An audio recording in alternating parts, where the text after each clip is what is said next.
దేవుని పరిశుద్ధ నామానికి మహిమ కలుగుతుంది. మరొకసారి ప్రేమపూర్వకంగా మిమ్మల్ని కూడా ఆహ్వానిస్తున్నాను. మరి ఇంతవరదాకా దేవుని వాక్యం మనం విన్నాము. సహోదరు శ్రీనివాస్ మనకు ఈ లోకంలో ప్రస్తుత పరిస్థితుల్లో ఏ విధంగా ఉండాలి అనే విషయాన్ని మనకు జ్ఞాపకం చేశాడు. ఈరోజు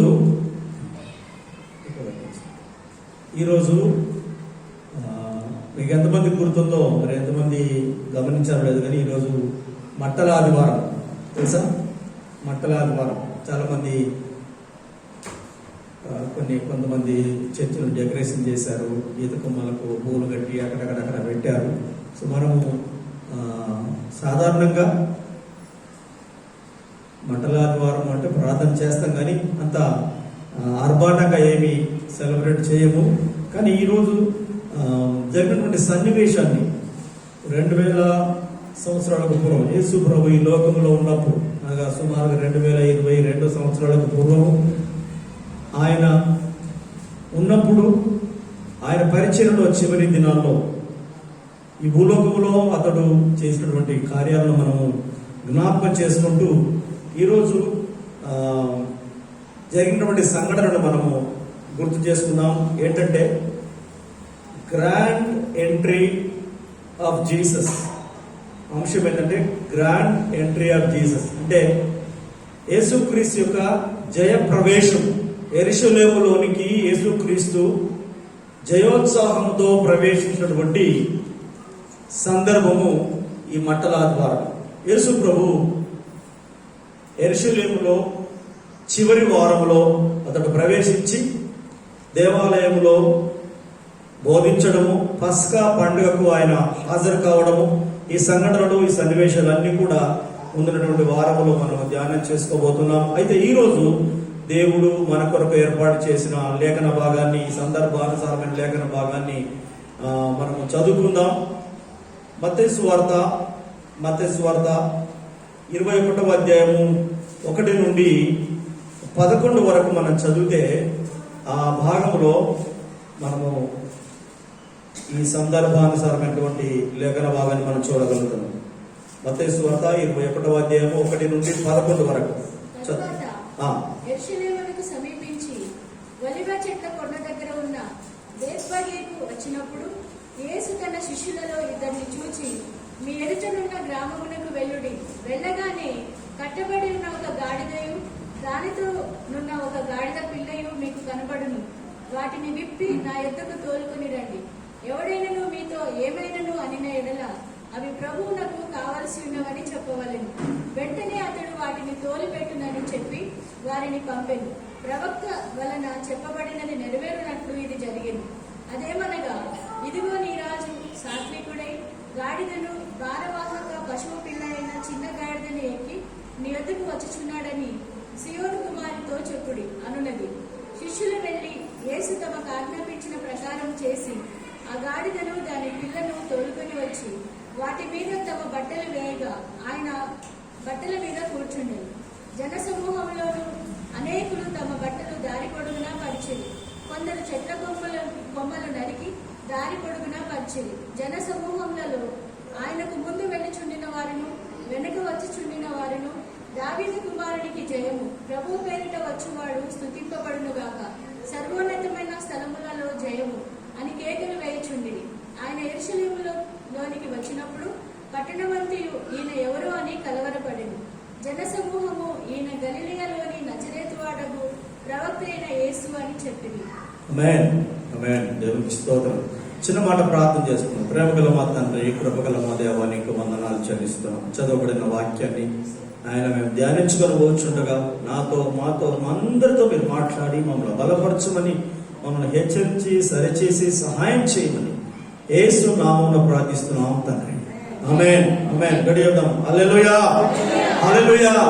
మంచిది దేవుని బిడ్డలారా, యేసు ప్రభు యెరూషలేములో ప్రవేశించినటువంటి సందర్భాన్ని ఇక్కడ మనం చూస్తున్నాం. దీనితో పాటు 4 సువార్తల్లో ఈ ప్రస్తావన ఉన్నది 4 సువార్తలు. మిగతా మార్కు సువార్తలు ఎవరైనా రాసుకున్న మార్కు సువార్తలో 11వ అధ్యాయము 1 నుండి 10 వచనాల వరకు ఇదే సంఘటన వ్రాయబడి ఉంది. కొంత అటు ఇటుగా మార్కు సువార్త 11వ అధ్యాయం 1 నుండి 10 వరకు. లూకాసు వార్త 19వ అధ్యాయము 29 నుండి 38 వరకు అక్కడ కూడా రాయబడింది. చివరిగా యోహాను సువార్త 12వ అధ్యాయము 12 నుండి 15 వరకు. ఈ 4 సువార్తలలో కూడా 4 సందర్భాలలో కూడా యేసు ప్రభు ఏ విధంగా యెరూషలేములోనికి ప్రవేశించాడు, యేసు ప్రభు యెరూషలేములోనికి ఏ విధంగా వచ్చాడు, ఆయన వచ్చినప్పుడు జరిగినటువంటి సంఘటనల గురించి ఇక్కడ ప్రస్తావించబడినవి. యేసు క్రీస్తు యెరూషలేములకు వచ్చినప్పుడు జరిగినటువంటి సంఘటనలు, అక్కడ ఉన్నటువంటి కొన్ని సన్నివేశాలను నేను మీ ముందు ఉంచాలని ఆశపడుతున్నాను. అంతకు ముందు ఆయన 2 రోజుల ముందే బేతనీకి వచ్చాడు. మనం లూకాసు వార్తలో కానీ యోహాను వార్తలో చదివితే మనకు అర్థమవుతుంది. ఆయన 11వ అధ్యాయంలో మనం గమనిస్తే 11వ అధ్యాయంలో బేతనీకి వచ్చి లాజరును ఆయన ఏం చేశాడు, సమాధిలో నుంచి లేపాడు.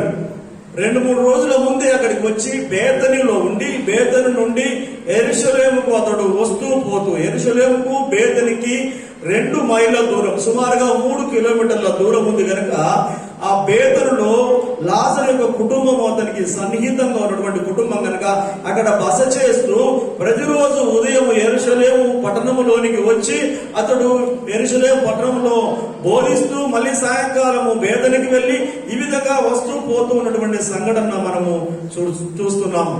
ఓకే, ముందున్నటువంటి వచనాలు. అయితే ఇక్కడ ఆదివారము ఉదయాన్నే ఆయన యెరూషలేముకు ప్రయాణమై వచ్చాడు. యెరూషలేముకు ప్రయాణమై వచ్చినప్పుడు ఆ ప్రయాణంలో అతడు చేసినటువంటి కొన్ని సూచనలు మనం గమనిస్తే, తన శిష్యులలో 2 పిలిచి ఏం చేశాడట, శిష్యులలో 2 పిలిచి బేత్బగే అనే గ్రామానికి వెళ్ళండి, అక్కడ కట్టబడినటువంటి గాడిద పిల్ల ఉన్నది, వాటిని తీసుకొని రండి, ఎవరైనా మిమ్మల్ని అడిగితే అది ప్రభువునకు కావాలని చెప్పండి, అప్పుడు వారు దాన్ని పోనిస్తారు, పంపిస్తారని చెప్పారు.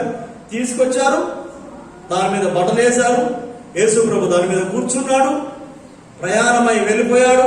ప్రయాణమై వెళుతుండగా ప్రజలందరూ కూడా, యెరూషలేము పట్టణంలోని ప్రజలందరూ కూడా ఆయనకు ఎదురొచ్చి ఆయనను ఆహ్వానించి అతనికి దారి పొడవునా ఏం చేశారు, బట్టలు పరిచారు. తర్వాత ఖర్జూరపు కొమ్మలు తీసుకొచ్చి కింద గాడిద కింద నడవకుండా యెరూషలేము దేవాలయము దగ్గరికి వెళ్ళేదాకా వారు యేసు ప్రభువును ఆహ్వానించారు, సన్మానించారు. ఈ సంఘటనలన్నీ కూడా మనం చూస్తున్నాం. ఆమేన్, హల్లెలూయా. అర్థమైందమ్మా? అయితే అప్పుడు జరిగింది యేసు ప్రభు చేసినటువంటి కార్యాలు రాయబడ్డాయి. ఇప్పుడు దాని ద్వారా మనకి ఏం లాభం, ఆ సంఘటనలో నుంచి మనం నేర్చుకోవాల్సిన విషయాలు ఏంటి, అక్కడ జరిగిన సన్నివేశాలు మనకి ఏ విధంగా ఉపయోగపడతాయి, అక్కడున్నటువంటి ఆ సందర్భము మన ఆత్మీయ జీవితానికి, మన దైనందిన జీవితానికి, ప్రస్తుత మన జీవితానికి ఏ విధంగా ఉపయోగపడుతుంది, మనం ఏ విధంగా నూతనమైన పాఠాలు నేర్చుకోవచ్చు, ఏ విధంగా మనకు సరి చేసుకోవడానికి మనకు సహాయపడుతుంది అనే కోణంలో మనము ఈరోజు దేవుని యొక్క వాక్యాన్ని ధ్యానం చేయబోతున్నాం. నేను కొన్ని విషయాలు చెప్తాను. మొట్టమొదట ఇక్కడ నేను గమనించింది ఏంటంటే, మొట్టమొదటిది విధేయత. ఓకే, ఒక 4-5 విషయాలు చెప్తాను, గుర్తుపెట్టుకోండి. విధేయత. చెప్పండి, విధేయత. ఎవరు విధేయత చూపారు? ఈ గుంపులో ఎవరు విధేయత చూపారు? చెప్పండి, ఎవరు విధేయత చూపారు? స్టోరీ, అందుకే నేను ఈ కథ ముందే చెప్పాను, నేను మీకు మంచిగా వినండి. సార్ ఇంకొకసారి చెప్తాను. అసలు ఇందులో ఉన్నటువంటి వ్యక్తులు ఎవరెవరు వ్యక్తులు ఉన్నాయి, సంఘటనలు ఎలా ఉన్నాయి, ఎవరెవరు వ్యక్తులు ఉన్నాయి అనేది మనం గమనించుదాం. 1, ఎవరు? యేసు ప్రభు ఉన్నాడు. 2, ఎవరున్నారు? శిష్యులు ఉన్నారు. 3, ఎవరున్నారు? గాడిద పిల్ల ఉంది. తర్వాత గాడిద యజమాని ఉన్నాడు. 5, ఇంకెవరున్నారు? యెరూషలేములో నుంచి వచ్చిన ప్రజలు ఉన్నారు. ఓకే, అర్థమైందా? సో వీరందరూ దాదాపు 5-6 రకాలుగా మనం చూస్తున్నాం. ఇప్పుడు నేను మొట్టమొదటి చెప్పినటువంటి అంశం ఏంటంటే విధేయత. ఎవరు విధేయత చూపారు? విధేయత ఎవరు చూపారు చెప్పండి అమ్మా. ఇక్కడ వింటున్నారా? విధేయత ఎవరు చూపారు? విధేయత ఎవరు చూపారు? శిష్యులు చూపారు. ఓకే, నేను మాటి కడుతున్నా అంటే నువ్వు చెప్పొద్దని అర్థం. అదేదా మాటి కడుతున్నానంటే అర్థం ఏంటంటే చెప్పింది చెప్పకుండా వేరే రోజు చెప్పాలని అర్థం. ఎవరు విధేయత చూపారు? అందుకే చదివినప్పుడు మీరు గుర్తించాలి, గమనించాలి. రెండవది, నేను క్లుప్తంగా చెప్పినప్పుడు మీరు గుర్తించాలి. అందుకే మీకు 2 సార్లు ఈ స్టోరీని అర్థమయ్యే విధంగా చెబుతున్నాం. అప్పుడు కొన్ని అంశాలు అందులో నుంచి కొన్ని పాయింట్లు మనము నేర్చుకోవడానికి వీలైతుంది. ఇలా వచ్చి అలా వెళ్ళిపోతే ఉపయోగం ఏమి చెప్పండి? ఇక్కడికి వచ్చి నిద్రపోయడానికి కాదు, ఇక్కడికి వచ్చి టైం పాస్ చేయడానికి కాదు, ఇక్కడికి వచ్చి మంది మొహాలు చూడడానికి అంతకంటే కాదు. ఏం చేయడానికి? మరి దేవుని మాటలు కొన్నైనా మేము చెప్పినవన్నీ మీ బుర్రలో ఉంటాయని నేను ఆశించట్లేదు. కానీ కొన్నన్నా ఒక 2-3 మాటలన్నా మీకు ఉపయోగకరం. బాబు మీరు అల్లరి ఓకే, దూరం కూర్చోండి. తేజ ఇంతకు ముందు పోయిన వారం కూడా డిస్టర్బ్ చేశారు. Okay, don't disturb me. So ఏం చెప్పాను? కొన్ని మాటలైనా మన మనసులో నాటుకొని భద్రపరుచుకొని వెళ్ళాలి. ఇలా వచ్చాము భాస్కరం అనుకుంటుడేమో ముఖం చూపించిపోదాము, మందిరంలో అడుగు పెట్టిపోదాము, మందిరంలో చేయి పెట్టిపోదాం, కాలు పెట్టిపోదాం అంటే ఉపయోగం ఏమి లేదు. నాకు ముఖం చూపించకపోయినా నాకేం బాధ లేదు. నీ ముఖం ఎవరికి చూపించాలి? దేవునికి చూపించాలి. మీ హృదయం ఎవరికి చూపించాలి? దేవునికి మీరు చూపించకు నాకు అర్థమైపోతుంది. కానీ ఆయన సన్నిధిలో హృదయాన్ని కుమ్మరించాలి, ఆయనకు మన ముఖాన్ని చూపించాలి, ఆయన సన్నిధిలో మనము శ్రద్ధ, భయము, భక్తి కలిగి జీవించాలి. Okay right. మొట్టమొదటి విధేయత చూపింది ఎవరు చెప్పండి? విధేయత చూపింది ఎవరు? శిష్యులు. శిష్యులకు ఏమని చెప్పండి యేసు ప్రభు? మీరు వెళ్ళి పలానా ఊరుంది, ఆ ఊర్లో గాడిద పిల్లలు తీసుకొని రండి. వారు ఏమి ప్రశ్నించలేదు. యేసు ప్రభు ఏమి ప్రభావాలు పంపిస్తారా, వాళ్ళు ఏమైనా అంటారేమో, డబ్బులు అడుగుతారేమో చెప్పారు. ఏమైనా అడిగారా? ఏం చెప్పలేదు. యేసు ప్రభు అంతకు ముందే చెప్పాడు, ఒకవేళ ఎవరికి ఏంటి అని అడిగితే ఏం చెప్పన్నాడు? ప్రభువు కావాలని చెప్పు, వాళ్ళు పంపిస్తారని చెప్పారు. మనమైతే ఏం చేస్తాం అంటే, నువ్వు ఆయనకు తెలుసా, నీ కార్డు, నీ ఫోన్ నెంబర్, లేకపోతే వాళ్ళ ఫోన్ నెంబర్, ఒకసారి ఫోన్లో మాట్లాడిపి అక్కడి దాకా పోయిన తర్వాత ఆయన ఏమైపోతే ఎట్లా పరిస్థితి, ఎండలో వెళ్ళిన తర్వాత పని జరగకపోతే, ఇవన్నీ క్వశ్చన్స్ అక్కడ ఏం లేవు. యేసు ప్రభు చెప్పాడు, మీరు వెళ్ళండి, తీసుకొని రండి అన్నాడు. వారు విధేయత చూపి వెళ్ళి యేసు ప్రభు చెప్పినట్లు చేశారు. ఆమేన్, హల్లెలూయా. చెప్పినట్లు చేస్తే యేసు ప్రభు చెప్పినట్టే జరిగింది. చెప్పండి, యేసు ప్రభు చెప్పినట్టే జరిగింది. యేసు ప్రభు చెప్పాడంటే జరిగేదే చెప్తాడు. మనకు సాధ్యమైనదే మనల్ని చేయమంటాడు. చెప్పండి, ఎలా చేయమంటాడు? మనము చేయగలిగిందే చేయమంటాడు, మనకు సాధ్యమైందే చేయమంటాడు. మనం చేయాల్సిందల్లా విధేయత. ప్రభు ఏది చేయమంటే అది చేయడము మన పని. కానాను విందులో సేవకులకి ఏం చెప్పాడమ్మా? ద్రాక్షరసం అయిపోతే రాతి బాణంలో ఏం చేయమన్నాడు? నీళ్లు నింపమన్నాడు. అంతవరకు పర్వాలేదు, నీళ్లు నింపన్నాడు కదా, సరే నింపమన్నాడు, నింపాము అనుకున్నారు. నింపిన తర్వాత ఏం చెప్పాడు? చెప్పండి ఏం చెప్పాడు? ఇప్పుడు వెళ్ళలేదా? ఎప్పుడు మీరు పెళ్లికి వెళ్ళలేదా? ద్రాక్షరసం సంగతి తెలియదా మీకు? యేసు ప్రభు నీటిని ద్రాక్షరసంగా మార్చాడు. ఓకే, ఏం చెప్పాడు? మీరు వెళ్ళి, అంతకుముందు మరియమ్మన్నది ఆయన ఏది చెబితే అది చేయండి అని చెప్పింది. అది విధేయత. ఏంటి? ఆయన ఏమి చెబితే చేయమన్నాడు. సేవకులు కూడా, పనులు కూడా ఏం చేశారంటే, యేసు ప్రభు ఏది చెబితే అది చేయడానికి డిసైడ్ అయిపోయారు. నింపమంటే నింపారు. నింపిన తర్వాత, బాబు ఇది ముంచుకొని పోయి విందు ప్రధానికి ఇచ్చేసి ఇదే ద్రాక్షరసం అని చెప్పాడు. అదే ఇదే ద్రాక్షరసం అని చెప్పలే, కానీ దాని అర్థం ఏంటంటే ఇది ముంచుకొని పోయి అని చెప్పారు. వాళ్ళు అలాగనే ముంచుకొని పోయి యజమాని దగ్గరికి ఏమని చెప్పారు? అయ్యా ఇగో ద్రాక్షరసం అని చెప్పి ఉంటారు. ఆయన చెప్పిన మాటకు విధేయత చూపారు. నిజంగానే ఏమైపోయింది? అది ద్రాక్షారసం అయిపోయింది. ఆమేన్, హల్లెలూయా. ఎలాంటి ద్రాక్షారసం అయిపోయింది? మంచి ద్రాక్షారసం అయిపోయింది. దేవుని బిడ్డలారా, శిష్యులు కూడా అదే విధంగా ఇక్కడ లోపడ్డారు. వారి విధేయతను మనం చూస్తున్నాం. దేవుడు ప్రభు మనల్ని ఏదైనా చేయమంటే మనం ఏం చేయాలి చెప్పండి? విధేయత చూపాలి. దేవుడు ఏదైనా తనకు సేవకుల ద్వారా నీతో నాతో మాట్లాడినప్పుడు మనం ఏం చూపాలి చెప్పండి? విధేయత చూపాలి. ప్రశ్నించాల్సిన అవసరం లేదు. ప్రభువును ప్రశ్నించకూడదు. ప్రభు వాక్యాన్ని మనం ప్రశ్నించకూడదు. మనం విధేయత చూపడము మన విధి. మన విధేయత చూపితే దేవుడు తన కార్యాన్ని జరిగిస్తాడు. ఆమేన్, హల్లెలూయా. చెప్పండి, మనం విధేయత చూపితే దేవుడు తన కార్యాన్ని మన జీవితంలో జరిగిస్తాడు. రెండవది దాని తర్వాత గాడిదను తీసుకొచ్చిన తర్వాత ఏం జరిగింది చెప్పండి? గాడిదను తీసుకొచ్చిన తర్వాత ఏం జరిగింది? యేసు ప్రభు గాడిద మీద కూర్చున్నాడు. రెండవది తగ్గింపు. రెండవ లక్షణం ఏంటి చెప్పండి?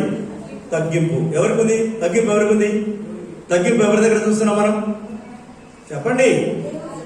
యేసు ప్రభు జీవితంలో మనం తగ్గింపు చూస్తున్నాం. ఆయన గాడిద మీద కూర్చున్నాడు. ఆయన ఎవరు? దేవుడు. ఆయన ఎవరు? రాజు, రాజాది రాజు, ప్రభులకు ప్రభు. ఒక సాధారణమైనటువంటి సరుకులు మోసుకొని పోయే, సరుకులను మోయడానికి ఉపయోగించేటువంటి ఒక వాహనము ఆ రోజుల్లో. అది గాడిద మీద కూర్చున్నాడు. తను తాను తగ్గించుకొని గాడిద మీద కూర్చున్నాడు. పరిస్థితులకు అనుకూలంగా ఆయన ఒకవేళ తలుసుకుంటే చేయాలనుకుంటే ఏదైనా చేయగలడు. అద్భుతాలు చేసినటువంటి దేవుడు. ఏం చేయగలడు? 5 చేపలు 5 రొట్టెలు 2 చేపలను ఎంతమంది పంచిపెట్టాడు? 5,000 మంది పంచిపెట్టాడు. చనిపోయిన వాళ్ళను, అంతకుముందే చనిపోయిన లాజరును లేపినాడు. అర్థమైందా? అక్కడికక్కడే ఏదైనా గుర్రం కావాలంటే కాదా చెప్పండి? గుర్రం కావాలంటే చేసుకోగలడు, రథం కావాలంటే చేసుకోగలడు, ఏదైనా చేసుకోగలడు. కానీ దేవుడు మనందరికీ ఒక మంచి లక్షణాన్ని నేర్పడానికి దేవుడు ఇలా చేశాడని నేను భావిస్తున్నాను. అదేంటి తెలుసా? తగ్గింపు. ఉన్న దాంట్లో సంతృప్తి పడము, తగ్గింపు జీవితం కలిగి ఉండడం. యేసు ప్రభు గాడిద మీద ఎక్కి ప్రయాణం చేస్తూ వచ్చాడు. ఆ ప్రవచనం జకర్యా గ్రంథములో 9వ అధ్యాయము 9వ వచనంలో మనం చూస్తున్నాం. జకర్యా గ్రంథము 9వ అధ్యాయము 9వ వచనంలో ప్రవచనం ఉంది. అనేక వందల సంవత్సరాలకు పూర్వము చెప్పబడిన ప్రవచన నెరవేర్పుగా యేసు ప్రభు ఇక్కడ గాడిద మీద ప్రయాణం చేసి వెళ్తున్నాడు. చదవండి. సియోను నివాసులారా యెరూషలేము నివాసులారా ఉల్లాసంగా ఉండుడి. నీ రాజు నీతిపరుడును రక్షణ గలవాడును దీనుడునై గాడిదను గాడిద పిల్లను ఎక్కి నీ వద్దకు వచ్చుచున్నాడు. ఎలా వస్తున్నాడా? దీనుడై గాడిద పిల్లను ఎక్కి నీ వద్దకు వస్తున్నాడు. యేసు ప్రభు యొక్క జీవితంలో తగ్గింపును మనం చూస్తున్నాం. ఎంత మాత్రమే కాదండి, మన తర్వాత విషయాల్లో, తర్వాత సందర్భంలో మనం గమనించినప్పుడు యేసు ప్రభు తన శిష్యుల పాదాలను కడిగి తన తగ్గింపును ఏం చేశాడు? మనకు మాదిరిగా చూపించాడు. అంతేకాకుండా నేను మీకు ఏ విధంగా చేస్తున్నానో మీరు కూడా ఒకరికొకరు ఏం చేయాలట? తగ్గించుకొని పరిచర్య చేయండి అని చెప్పాడు. యేసు ప్రభు ఒక మాదిరిని మనకు చూపించిపోయాడు. యేసు ప్రభు ఒక మార్గాన్ని నిర్దేశించి వెళ్ళాడు. మార్గాన్ని మనకు చూపించి వెళ్ళాడు. అందుకే రెండవ పాఠం ఏంటంటే, శిష్యుల జీవితంలో నుంచి మనం ఏం నేర్చుకుంటున్నాము? విధేయత. యేసు ప్రభు జీవితంలో నుంచి ఏంటి? తగ్గింపు. మూడవది దాని తర్వాత మనము గమనిస్తే ప్రజలందరూ కూడా వచ్చి 12వ అధ్యాయం యోహాను సువార్త 12వ అధ్యాయం 11వ వచనం ఒకసారి చదవండి. యోహాను సువార్త 12వ అధ్యాయం 11వ వచనంలో మనం గమనిస్తే యోహాను 12:13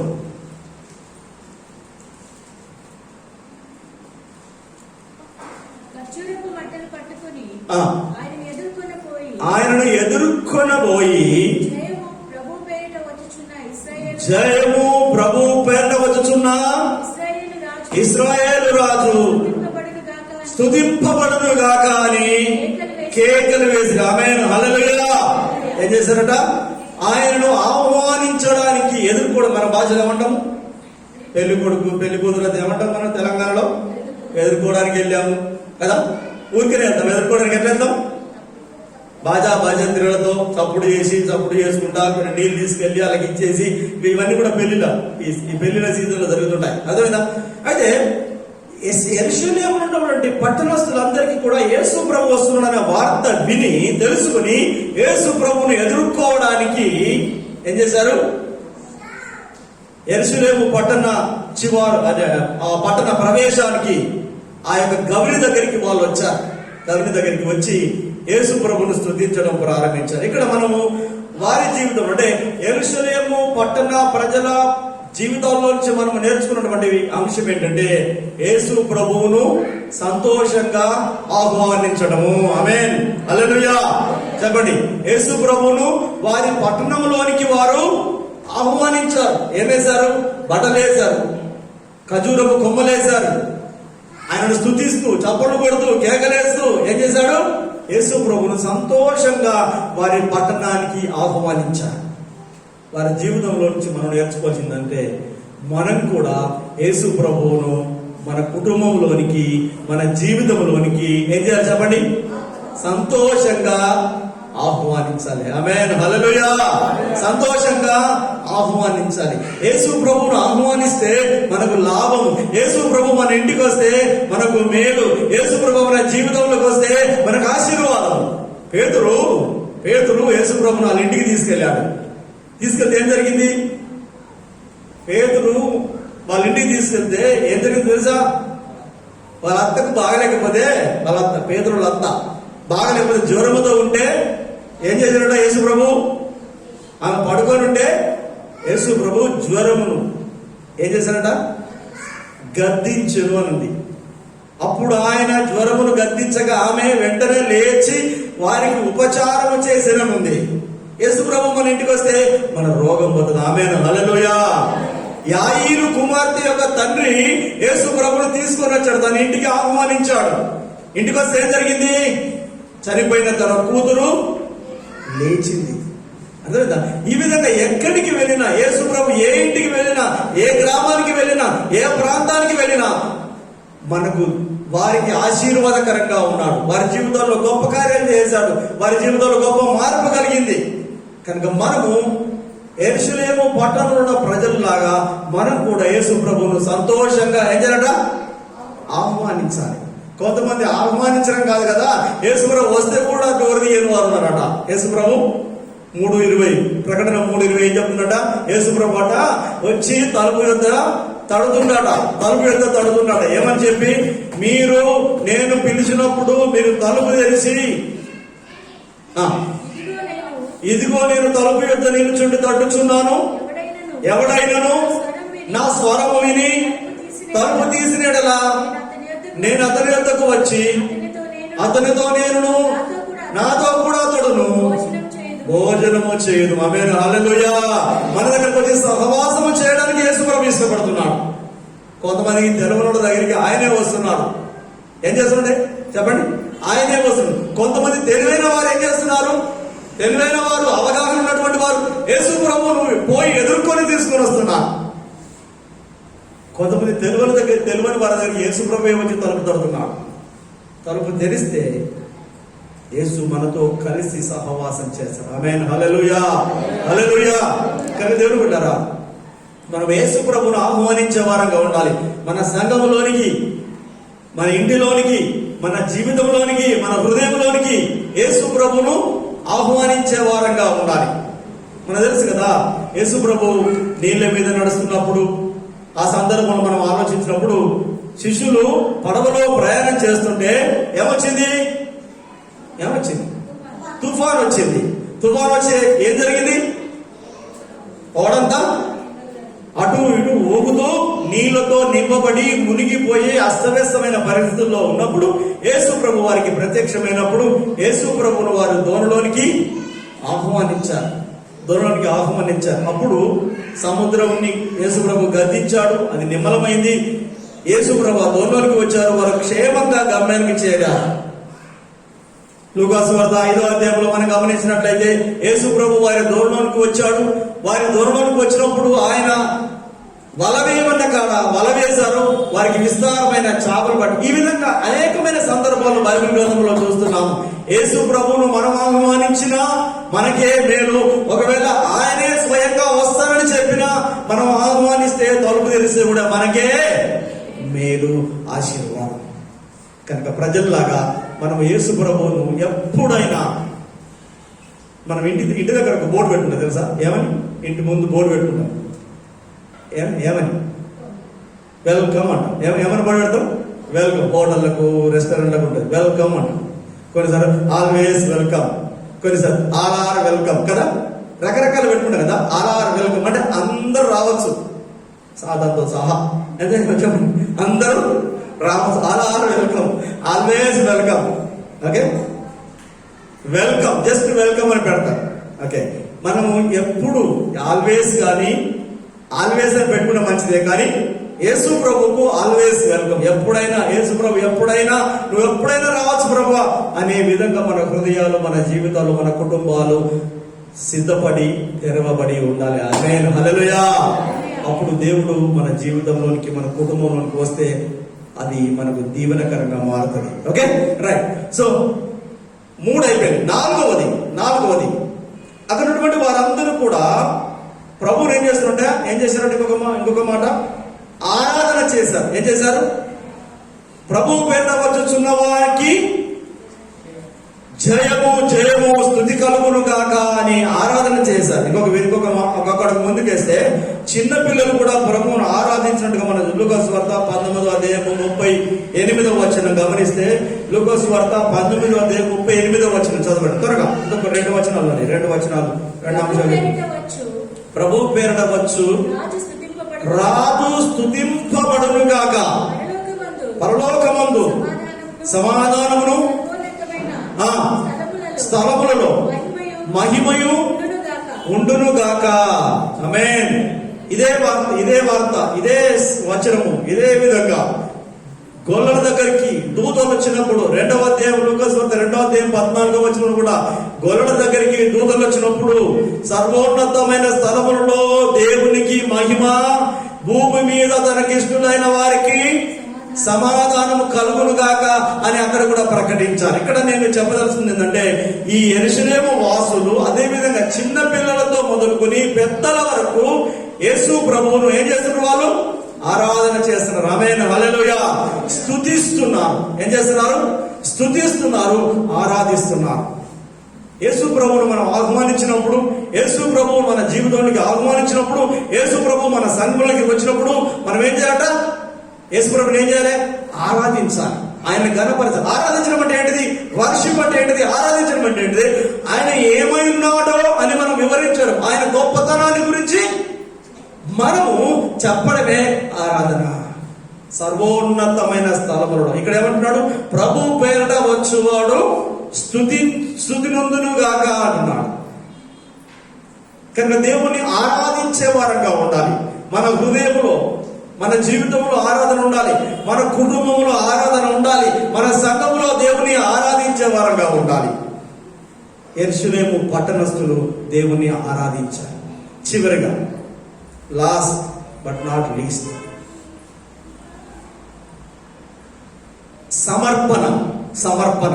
ఇది లాస్ట్ బెటర్, ఎందుకంటే ఇది మధ్యలో ఉంది, కానీ సమర్పణ లాస్ట్ బెటర్. ఇక్కడ సమర్పణ ఎవరు చేశారు చెప్పండి? సమర్పణ అంటే త్యాగం చేయడం. సమర్పణ అంటే ఇచ్చేయడము. ఎవరు సమర్పించుకున్నారు ఇక్కడ? ఈ సందర్భంలో ఎవరు సమర్పించుకున్నారు? చెప్పండి. ముఖ్యంగా సమర్పించుకున్న వారు ఎవరు? త్యాగం చేసిన వారు ఎవరున్నారు అక్కడ? చెప్పండి అయ్యా. త్యాగం చేసిన వారు ఎవరున్నారు? ఏదైనా త్యాగం చేసిన వారు, యేసు ప్రభు కొరకు ఏదైనా త్యాగం చేసిన వారు ఎవరున్నారు ఇక్కడ? ఈ స్టోరీలో గాడిద యజమానున్నారు. ఎవరు గాడిద యజమానున్నారు? Samuel, right, very good. గాడిద యజమాని ఇక మిగతా వాళ్ళు బట్టలు వేశారు, వాళ్ళు కూడా బట్టలు వేశారు. కొంతమంది బట్టలు, అది కూడా సమర్పణే కాదంటే కానీ వాళ్ళు ఏ బట్టలు వేశారు, కొత్త బట్టలు వేశారో పాత బట్టలు వేసారో తెలియదు కానీ ఒక బట్టల సంగతి తర్వాత ఇప్పుడు ఏం చేశాడు, ఏం చేశాడట, గాడిదను ఏం చేశాడు, యేసు ప్రభు కొరకు అని చెప్పగానే ఏం చేశాడు, తన గాడిద పిల్లను తీసుకుని పోమని సమర్పణ చేశాడు. ఆమేన్, హల్లెలూయా. ప్రభు కొరక నా దగ్గర 2 గాడిదలు ఉన్నాయి, ఇంకా 2 కావాలంటే కూడా ఇస్తాను. ప్రభు ఏం చెప్పాడు, 2 ఉన్నాయి తీసుకురమ్మన్నాడు. ఒకవేళ ప్రభువు ఇదే ఇంకా ఏమైనా ఇస్తాను అనుకున్నటువంటి విధంగా ఆ 2 గాడిద పిల్లలను ఏం చేశాడు, ఆయన సమర్పించుకున్నాడు. అవి తిరిగి వస్తాయో రాదో ఆ సమాచారం అంతా మనకు తెలియదు. అవి వచ్చినా రాకపోయినా పర్వాలేదు, కానీ ప్రభువు తీసుకొని రమ్మన్నాడు కనుక, ప్రభువుకు కావాలని చెప్పాడు కనుక నేను ఇవ్వడానికి సిద్ధంగా ఉన్నానని ఆ గాడిదల యజమాని ఏం చేశాడు, సమర్పించుకున్నాడు. ఆమేన్, హల్లెలూయా, హల్లెలూయా. అతనికి ఏం లాభం కలిగిందో ఏం జరిగిందో మనకు తెలియదు, ఇందులో ఏం రాయబడలేదు. కానీ కొంతమంది ఊహించి చెప్పేది ఏంటంటే నాకు వచ్చిన ఆలోచన ఏంటంటే ఈ రోజు చేసుకుని ధ్యానం చేసుకునే ఆలోచన ఏంటంటే అతనికి ఏమి లాభం కలిగినట్టుగా మనకి ఏమనిపించలేదు. కానీ మనం ఒకవేళ కొంచెం డీప్ గా ఆలోచించి ఊహిస్తే, గాడిదలను తీసుకుని వెళ్ళారు, మళ్ళీ తిరిగి గాడిదలు ఎవరికి ఇస్తారు, దాదాపు ఎవరికి ఇస్తారు, పని అయిపోయిన తర్వాత ఎవరికి ఇస్తారు, మళ్ళీ యజమానికే ఇస్తారు. ఒక్కసారి చూడండి, ఆ యజమాని గాడిదలను తీసుకొచ్చి ఇంటికాడ పెట్టిన తర్వాత, ఇంటికాడ కట్టేసిన తర్వాత అందరూ ఇంతకు ముందు ఉన్నటువంటి గాడిదలకు లాగా ఆ గాడిదలకు ఇప్పుడు ఆ గాడిదలు కాదు, ఎలాంటి వాడికి ఏం కలిగింది, ఇప్పుడు ఏం కలిగింది, ఘనత వచ్చింది. నేను అనుకుంటున్నాను యేసుప్రభు ఎక్కిన రాని వాళ్ళు, ఇంతకుముందు చూడని వారు ఆ మాట వెళ్ళి యేసుప్రభు ఎక్కిన గాడిద ఉందట, పలాన దగ్గర యేసుప్రభు ఎక్కిన గాడిద ఉందట, నడిచి ప్రయాణం చేసిన గాడిద ఉందట, పోయి చూసేద్దాం అని అందరూ ఊరికి వెళ్ళి గాడిద చూడడానికి ఎంతమంది వెళ్ళారో మనకు తెలియదు. గాడిద చూడడానికి ఇంతకుముందు చూడనటువంటి వారు, యేసుప్రభు గాడిద మీద ఎక్కిందట, ఆ గాడిద యేసుప్రభును మోసిందట, గాడిద యేసుప్రభును ఆపిందట, ఇంకా రకరకాల స్టోరీలు చెప్పుకొని ఎంతమంది దగ్గరికి వెళ్ళారో. మంది అంతా రావడం చూసి అతను టికెట్ కూడా పెడితే ఎంత ఎన్ని డబ్బులు వచ్చినాయో అర్థమైందని చెప్పేది. అతను టికెట్ పెట్టుకుంటే ఈ బాగా మంది వస్తుంది కదా, ఇదే సంద అనుకోని, ఇదే సమయం అనుకోని టికెట్ పెట్టుకుంటే ఎన్ని డబ్బులు వచ్చినాయో అంటే రకరకాల ఊహాగానాలు మనము ఊహించుకోవచ్చు. నేను ఎందుకు చెప్తున్నా ఈ మాటలంటే, మనం సమర్పించుకుంటే మనకు లాభమే కానీ నష్టమో కలుగదు. ఆమేన్, హల్లెలూయా. అప్పుడు అతను సమర్పించుకున్నాడు కనుక ఇప్పుడు తన్ని మనము జ్ఞాపకం చేసుకుంటున్నాం. దేవుని బిడ్డలారా, 5 విషయాలు మనము జ్ఞాపకం చేస్తున్నాం. యెరూషలేములో యేసు ప్రభు ప్రవేశించినటువంటి ఈ గ్రాండ్ ఎంట్రీ, జయ ప్రవేశము విషయంలో మనం నేర్చుకున్నటువంటి 5 విషయాలు చెప్పండి. ఒకటేంటి చెప్పండి. మొట్టమొదటిది ఏంటిది? లాస్ట్కి వచ్చేసరికి మొట్టమొదటి మర్చిపోయారు. మొట్టమొదటిది ఏంటిది? విధేయత. ఎవరు చూపారు? శిష్యులు విధేయత చూపారు. రెండవది ఏంటిది? తగ్గింపు. యేసు ప్రభు తను తాను తగ్గించుకుని గాడిద మీద ఎక్కి ప్రయాణం చేశాడు. మూడోది ఏంటిది చెప్పండి. మూడోది మీరే చెప్పాలి, నేను చెప్పను. మూడోది ఏంటిది? ఆహ్వానము. ప్రజలందరూ కూడా యేసు ప్రభును కేకలేసి ఆహ్వానించారు. నాలుగవది ఏంటిది? ఆరాధన. చిన్నపిల్లలు మొదలుకొని పెద్దవారి వరకు కూడా ఆరాధన చేశారు. ఐదవది సమర్పణ. గాడిద యొక్క యజమాని సమర్పించుకున్నాడు. కనుక దేవుని బిడ్డలారా, మన జీవితంలో తగ్గింపు ఉన్నదా మనం పరీక్షించుకోవాలి. ఒకవేళ లేనట్లయితే ప్రభు సన్నిధిలో మనల్ని మనము తగ్గించుకునే స్వభావము కలిగి ఉండాలి. రెండవది, మొదటిది ఏంటిది? విధేయత. ప్రభు ఏదైనా చెప్పినప్పుడు దానికి లోబడే స్వభావము మనకున్నదా? ఉంటే దేవునికి స్తోత్రం, లేకపోతే మనల్ని మనము దేవుని వాక్యానికి విధేయత కలిగిన వారంగా మనల్ని మనం మలచుకోవాలి. మూడవది, ఎప్పుడైనా ప్రభువును ఆహ్వానించే వారంగా ఉండాలి. ఈ రోజు రాదు ప్రభు, ఆదివారం అయితే మా ఇంటికి రాయనైనా. కొన్నిసార్లు కొంతమంది మన ఇంటికి వస్తారంటే మనం వద్దాం, ఎందుకంటే ఇల్లు సరిది లేదు, అంతా ఇక్కడ చెత్త చేదారం ఉంది, కానీ వాళ్ళని రానివ్వం. ఆదివారం అయితే సర్దుకుంటాం కనుక ఆదివారం రమ్మని. అలాగా ఈ రోజు రా ఆ రోజు రా అని చెప్పే విధంగా ఎప్పుడైనా యువర్ ఆల్వేస్ వెల్కమ్ యేసు ప్రభు, నువ్వు ఎప్పుడైనా రావచ్చు అనే విధంగా మన హృదయము, మన కుటుంబము తెరవబడినట్టుగా మనం ఉండాలి. ఎప్పుడూ ప్రభువును ఆహ్వానించడానికి సిద్ధ మనస్సు కలిగిన వారమై ఉండాలి అని మనం జ్ఞాపకం చేసుకోవాలి. నాలుగవది, మనము ప్రభువును ఆరాధించే వారంగా ఉండాలి, ఆరాధికులంగా ఉండాలి. 5వది, ప్రభువు ఏదైనా అడిగితే ప్రభు మనల్ని ఏదైనా ప్రేరేపిస్తే, సేవకుని ద్వారా మనం ఏదైనా ప్రభు గురికి ఇవ్వాలని హెచ్చరించబడితే, గుర్తు చేయబడితే, జ్ఞాపకం చేయబడితే, మనం గాడిదల యజమానులాగా మనం ప్రభుకు సమర్పించుకోవాలి.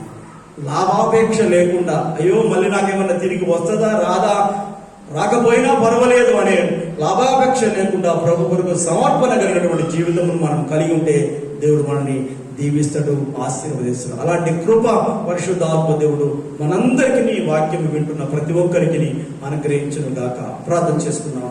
తలలు వంచండి, కళ్ళు మూసుకుంటే ప్రార్థన చేసుకుందాం.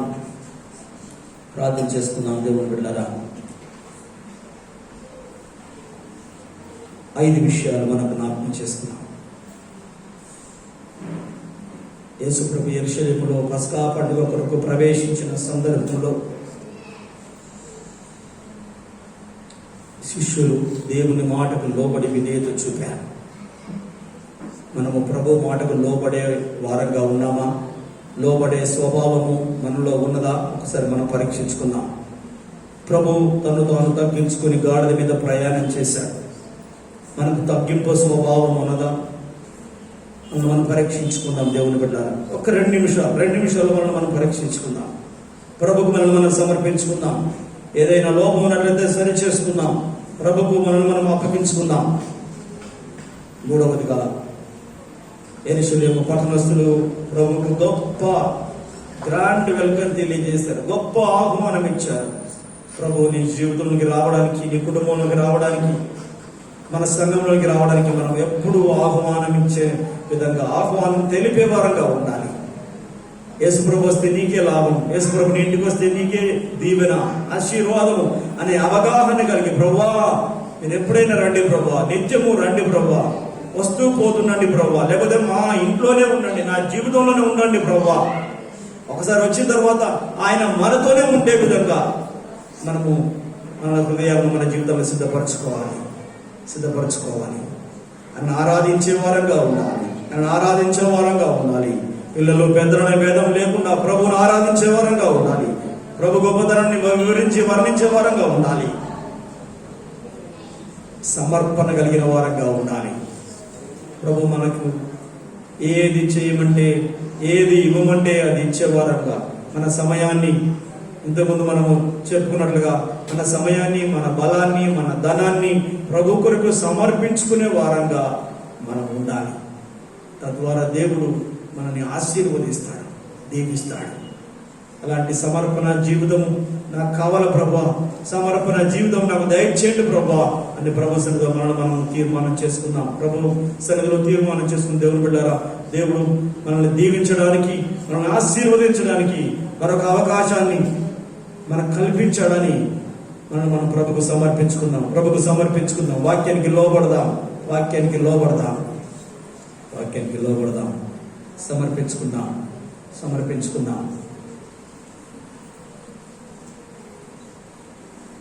అలాంటి సమర్పణ కలిగిన వారు, ప్రభువా నేను నీ కొరకు జీవిస్తాను, నీకు లోబడతాను, తగ్గించుకుంటాను, నేను ఆహ్వానిస్తాను, నేను సమర్పించుకుంటాను, నువ్వు ఏది సమర్పించమంటే సమర్పిస్తాను అని తీర్మానం చేసుకున్నటువంటి వారు, హృదయపూర్వకంగా తీర్మానం చేసుకున్న వారు ఎవరైనా ఉంటే వారి కొరకు నేను ప్రత్యేకంగా ప్రార్థన చేయబోతున్నాను. దేవుడు నీ తీర్మానమును బట్టి, దేవుడు నీ అంగీకారమును బట్టి, దేవుడు నీ విధేయతను బట్టి, దేవుడు నీ తగ్గింపును బట్టి నిన్ను ఆశీర్వదించడానికి సిద్ధంగా ఉన్నాడు. దేవుని బిడ్డ, నేను మీ కొరకు ప్రార్థన చేయబోతున్నాను. మీ హృదయంలో, మీరు చేతులు ఎత్తాల్సిన అవసరం లేదు, మీ హృదయంలో తీర్మానం చేసుకోండి. ప్రభువా నేను సమర్పణ జీవితం కలిగి నీ సన్నిధిలో ఉంటానని ఒక తీర్మానం చేసుకోండి. దేవుడు నిన్ను ఆశీర్వదించినట్లుగా నేను మీ కొరకు ప్రార్థన చేస్తాను. ప్రేమ కలిగిన మా తండ్రి, కృప కలిగిన మా దేవానికి వందనాలు, స్తోత్రాలు చెల్లిస్తున్నాను.